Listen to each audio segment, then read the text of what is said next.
जय जय रघुवीर समर्थ। रामकृष्ण हरी माऊली। श्री एकनाथ महाराज विरचित भावार्थ रामायण संक्षिप्त रूप कथा स्वरूप या ग्रंथातून आपण आतापर्यंत बालकांड अध्याय 21 आणि 22 यामध्ये श्री सीता आणि रामचंद्राच्या स्वयंवराचे आणि पाणीग्रहण या समारंभाच्या पूर्वतयारीबद्दल ऐकले आहे।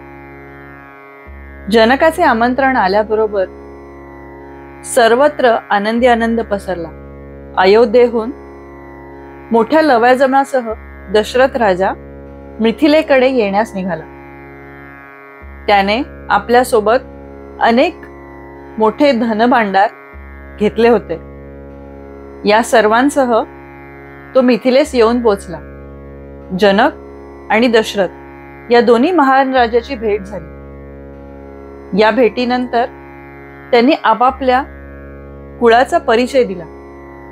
ही कथा संक्षिप्त रूप कथा स्वरूपामध्ये आपण ऐकली, परंतु श्रीरामांच्या कुळाबद्दल काही राजांच्या बाबतीत आपण ऐकले असेल, मात्र त्यांच्याबद्दल थोडी आणखीन विस्तृत माहिती मी भावार्थ रामायण एकनाथ महाराजांच्या मुख्य ग्रंथातूनच घेऊन आले आहे।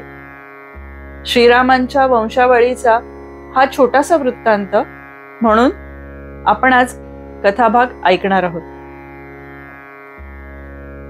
वशिष्ठांद्वारे सूर्यवंशाचे वर्णन। ऋषीमुनींच्या गोष्टी ऐकून वशिष्ठांनी सगळ्यांना वंदन केले आणि म्हणाले, अतिपावन सूर्यवंशाचा त्यामधील राजांनी जो विस्तार केला ते ऐकावे। सूर्यवंशाची अशी ख्याती आहे की त्याचे श्रवण केल्यानेच महापापी सुद्धा मुक्ती मिळवू शकतो। त्यामध्ये एक एक असे चक्रवर्ती राजे होऊन गेले जे त्रिभुवनाचे अलंकार मानले जातात। भगवान सूर्यदेवाचे मनु नावाचे प्रमुख पुत्र होते। मनुचे इक्ष्वाकु नामक पुत्र होते। त्यांनी अयोध्या नावाची नगरी जी मुक्ती देणारी आहे तिला निवासस्थान म्हणून निर्धारित केले। म्हणून असे समजा की सूर्यवंश परंपरेत उत्पन्न राजांच्या पदाचा महिमा क्रमानुसार स्थान आणि कार्य यांचे वर्णन अशा प्रकारे आहे। याच वंशामध्ये पृथु नावाचे चक्रवर्ती राजा होऊन गेले। त्यांच्या बाबतीत एक कथा अशी की पृथ्वी पाताळात जाऊ लागली होती। त्यावेळी राजांनी बाण चालवून तिला रोखलं। पृथ्वी एका गायीचं रूप घेऊन राजांच्या समोर आली आणि राजांनी विनवणी केल्यानंतर तिने आपल्यातल्या औषधी वनस्पती, उपयुक्त द्रव्य हे सगळं देण्यासाठी राजांना विनंती केली की मी गायीचं रूप घेतल्यामुळे मला एक बछडा, दोहन पात्र अशा जर उपलब्ध करून देऊन माझं दोहन केलं गेलं तर अमृत रूपात माझं जे दूध आहे ते सर्व मानव जातीसाठी उपयुक्त राहणार आहे। त्यावेळी ऋषीगण कोणी बछडा झालंय, कोणी दोहन पात्र झालं असं म्हणून गाय ही तेव्हापासून आपली आई या स्वरूपात आतापर्यंत आपण पूजत आलोय। पृथ्वीचं दोहन झाल्यामुळे अनेक औषधी आणि उपयुक्त वनस्पती आज आपल्याला उपलब्ध होतात, ते पृथुराजामुळे। आणि हे झाल्यामुळे याच कारणाने क्षिती या पृथ्वीच्या त्यावेळच्या नावाला नंतर पृथुराजाचेच नाव देण्यात आले, म्हणजे पृथ्वी। त्यांनी पृथ्वीचे दोहन केले आणि सर्व प्रजाजनांना सुखी केले। ते भगवत भक्ती आणि पूजा अर्चनेने पूर्णतः पावन झाले होते। असे पृथुराजा सूर्यवंशातील अनर्घ्य रत्न होते। याच वंशामध्ये उत्तानपाद नावाचा राजा होऊन गेला। त्यांचाच मुलगा ध्रुव, ज्याने लहानपणीच भगवंताला प्रसन्न करून घेतले आणि त्याचे फळस्वरूप स्वतःला अढळपद प्राप्त करून घेतले। ध्रुव म्हणजेच नक्षत्र, तारे यांच्या गणातील एक। यातूनही सूर्यवंशाचा त्यांच्याशी संबंध आपल्याला कळतो। पुढे जाऊन सूर्यवंशात मांधाता नावाचे राजे होऊन गेले। ते अयोनिज म्हणजे मातेच्या उदरी जन्म न घेता आपल्या पित्याच्या कुशीतच जन्म घेऊन आले, परंतु तरीही त्यांनी आपल्या जन्मदात्याला मरू दिले नाही। याच वंशामध्ये चक्रवर्ती शिबीराजा जन्मले. त्यांनी एका कबुतराला ससाण्यापासून वाचवण्यासाठी आपल्या स्वतःच्या शरीराचे मांस कापून तोलून दिले होते. याच आपल्या सत्वगुणांच्या प्रभावामुळे त्यांनी आपली नगरी थेट वैकुंठ लोकी नेऊन ठेवली होती.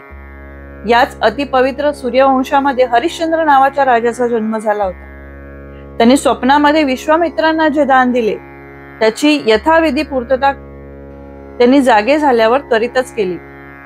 दानाच्या नंतर दक्षिणा देऊन दानविधी पूर्ण करण्याच्या हेतूने आपल्याजवळ काही शिल्लक ठेवले नाही. नंतर ते स्वतः डोंबाच्या घरी स्वतःला दान करून त्याचे दास होऊन राहिले. त्यांनी आपली पत्नी तारामती आणि पुत्र रोहित यांना विकून दान मागणारे विश्वामित्र ऋषी यांना सुखी व संपन्न करून टाकले. याच वंशामध्ये राजा रुक्मांगद होऊन गेले. आपल्या एकादशीच्या व्रताचे पालन करण्यासाठी ते आपल्या नगरीलाच वैकुंठात घेऊन गेले. त्यांच्या या एकादशी व्रताच्या पालनामुळे संपूर्ण जगाचा उद्धार झाला आणि तेव्हापासून एकादशी व्रताचे महत्व सर्व जगाला कळले. जेव्हा देवतांना आणि असुरांना धुंदू नावाचा दैत्य अत्यंत कष्ट देत होता आणि धुराने भरलेल्या वाळुकामय विवरात पाताळात तो लपून राहायचा, तेव्हा त्याला शोधणेही अति कठीण होऊन बसायचे. हे धुंदुमारी म्हणजेच धुंदू या दैत्याला मारणारे महान राजे याच सूर्यवंशात जन्मले होते. त्यांचा पुत्र धर्मांगद. या धर्मांगद राजाने सुद्धा एकादशीचे व्रत पूर्ण करण्यासाठी आपलेच मस्तक कापून अर्पण करण्याची तयारी दाखवली.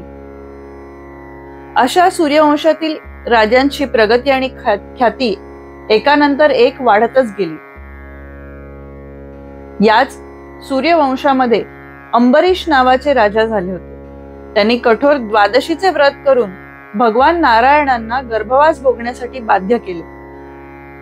त्यांनी आपल्या कुळी जन्म घ्यावा अशी त्यांच्याकडनं हमी घेतली. त्यांनी दुर्वासा ऋषींना परमात्मा विष्णूच्या सुदर्शन चक्रापासून वाचवले. याच वंशामध्ये राजा सगर होऊन गेले. त्यांच्या नावामुळेच जलाशयाला सागर असे नाव पडले. त्यांचे पुत्र कपिल या मुनींच्या शापाने जळून भस्म झाले होते.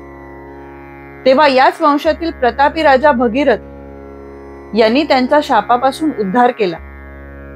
राजा भगीरथ यांनी आपल्या तपाने गंगेला स्वर्गलोकातून पाताळात आणण्यापर्यंत शिवाची तपश्चर्या केली. याच गंगेचे नाव राजाच्या नावावरून आता भागीरथी असे संबोधले जाते. आपल्या पूर्वजांचा त्यांनी केलेला उद्धार आता मात्र किती लोकांसाठी उद्धार करणाऱ्या गंगेच्या रूपात आजही आपण पाहत आहोत. भागीरथाचा एक पुत्र युद्ध कौशल्यांमध्ये निपुण होता.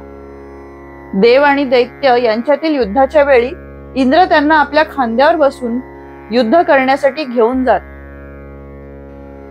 ते इंद्राच्या खांद्यावर बसून युद्ध करत, म्हणून त्याला ककुध म्हणजे खांद्यावर बसलेले आणि त्यावरून काकुस्थ या नावाने संबोधले जाऊ लागले. त्यांच्या या नावाच्या प्रचितीच्या आणि फळस्वरूप रूपात श्रीरामांना सुद्धा काकुस्थ या नावाने संबोधले जाते. याच सूर्यवंशात दिलीप नावाचा निष्पाप राजा होऊन गेला. या राजाने पुत्र व्हावा म्हणून कामधेनूची उपासना केली. कामधेनूनी त्याची परीक्षा बघितली. एक वाघ तिने मायेने निर्माण केला आणि त्यासमोर स्वतः उभं राहून आपलं संरक्षण करणारा दिलीप राजा काय करतो हे तिने पाहिले. दिलीप राजाने स्वतः त्या वाघाला आपलं भक्ष्य म्हणून तू स्वीकार कर अशी विनवणी केली, पण कामधेनूला तू सोडून दे. कामधेनूने हे सर्व जाणून दिलीप राजाला फळस्वरूप एक सुलक्षणी आणि रघु नावाचा पुत्र होईल असं वरदान दिलं. याच रघु नावाच्या राजामुळे हा सूर्यवंश पुढे रघुवंशी या नावाने प्रसिद्ध झाला. त्याच्याच वंश परंपरेमध्ये जन्म घेणाऱ्या श्रीराम यांचं नाव रघुनंदन असेही आहे. रघुचे सुपुत्र अज हे महाबलशाली होते. ते या भूमंडळात परमप्रतापी मानले जातात. या अजराजाचे सुपुत्र हेच राजा दशरथ. त्यांनी दैत्य कुळांचा आचार्य आणि कुळगुरू शुक्राचार्य यांना युद्धात जिंकून घेतले. त्या फळस्वरूप ते स्वर्गामध्ये कीर्तिवंत झाले. देवेंद्रांनी त्यांना सन्मानित केले. जेव्हा त्यांनी दैत्यगुरूंना पराजित केले तेव्हा देवगुरु बृहस्पती अतिप्रसन्न झाले. मग त्यांनी दशरथांना प्रेमाने आलिंगन देऊन आपल्या नगरीत अयोध्येत आणून सोडले. त्यांचे 4 सुपुत्र आहेत. श्रीराम, लक्ष्मण हे दोघे थोरले आणि भरत व शत्रुघ्न हे धाकटे. पायसदान या यज्ञपुरुषाने दिलेल्या फळस्वरूपाचेच हे 4 ब्रह्माचे अंश. म्हणून ते अंगकाठीने आणि स्वरूपाने अगदीच विष्णू महाअवतारासारखेच नयनरम्य असे वाटत असत. श्रीरामांनी ताटिकेचा संहार केला.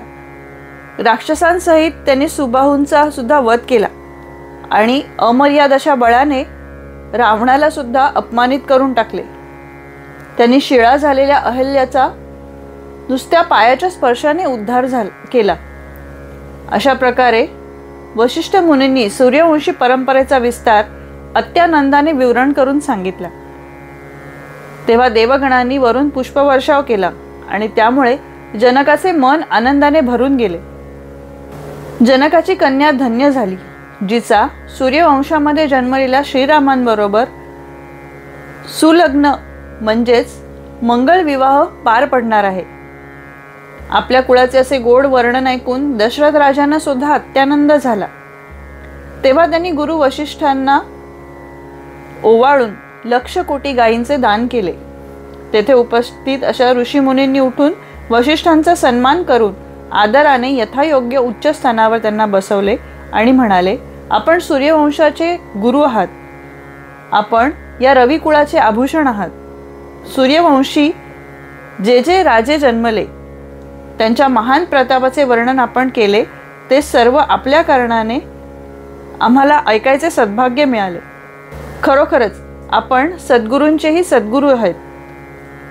ज्याप्रमाणे सूर्य आपल्या स्वयंकांतीने स्वयं तेजाने विश्वाला प्रकाश देतात, त्याच प्रकारे आपल्याच अनुग्रहाने सूर्यवंश प्रतापवान झाला आहे. प्रतापांना प्रकट करून तो तेजोमय झाला आहे. आपल्याकडून अनुग्रह प्राप्त करून घेतल्या कारणानेच आपले शिष्य सदैव विजयी आणि यशस्वी होत आले आहेत. वशिष्ठ ऋषी आंतरिक आनंद आणि आत्मिक सुख याचा अनुभव घेत रघुवंशाचे वर्णन करणारे वक्ताच होऊन गेले होते. त्यांचे वक्तव्य ऐकून सर्व सभाजनांना परमानंद झाला. त्यांना कळले की सुनिश्चित श्रीराम आणि सीता यांचा विवाह संबंध प्रस्थापित होत आहे. म्हणूनच जनक राजा सुद्धा अत्यंत भाग्यवंत आहे. अशा प्रकारे श्री एकनाथ महाराज विरचित भावार्थ रामायण या सविस्तर ग्रंथातून घेतलेला सूर्यवंश निरूपण नावाचा अध्याय, जो 22व्या अध्यायाचं सविस्तर वर्णन आहे, तो समाप्त होत आहे. श्री रामचंद्रार्पणमस्तु. श्री एकनाथ महाराजार्पणमस्तु.